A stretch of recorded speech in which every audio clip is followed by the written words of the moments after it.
ദാരിദ്ര്യത്തിന്റെയും കെടുതിയുടെയും കാലം കഴിഞ്ഞു. പച്ചപ്പ് നിറയുന്ന പ്രതീക്ഷകളുടെ ശുഭാന്തരീക്ഷത്തിലേക്കാണ് ചിങ്ങം നമ്മെ കൂട്ടിക്കൊണ്ടുപോകുന്നത്. വയലേരികളിൽ സമൃദ്ധി കതിരിട്ട് കഴിഞ്ഞു.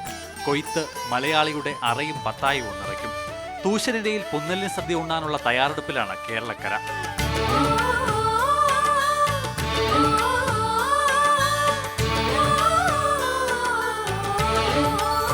ചിങ്ങം മലയാളത്തിന് പുതുവർഷപ്പിറവി കൂടിയാണ്. അല്ലലില്ലാത്ത ആണ്ടുപിറപ്പ്. പ്രസന്നതയുടെ പ്രഭാതം സമ്മാനിച്ച പുത്തൻ സൂര്യോദയം കേരളക്കരയ്ക്ക് കാർഷിക ദിനം കൂടിയാണ്. ശക്തമായ കാലവർഷം സമ്മാനിച്ച നിറവ് ഇക്കുറി എവിടെയും പ്രകടം, പ്രത്യേകിച്ച് കാർഷിക മേഖലയിൽ.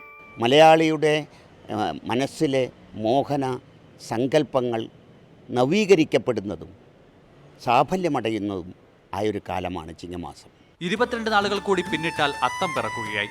പിന്നെ മലയാളത്തിന്റെ തിരുമുറ്റങ്ങളിൽ ആഘോഷത്തിന്റെ അടയാളപ്പെടുത്തലായി പൂക്കളങ്ങൾ വിരിയും. തുമ്പയും തുളസിയും മുക്കുറ്റിയും മെഴുകിയ മുറ്റത്ത് കാന്തി വിടർത്തും. അനിഴവും കേട്ടയും ഒരേ ദിവസം വരുന്നതിനാൽ അത്തം പിറന്ന് 9ാം നാളിലാണ് ഇക്കുറി പൊന്നിൻ തിരുവോണം. ഊഞ്ഞാലാടാനും ഓണനാളിൽ സദ്യ ഉണ്ണാനും അകലങ്ങളിൽ നിന്നുപോലും മലയാളി സ്വന്തം കുടുംബ വീട്ടിലെത്തും.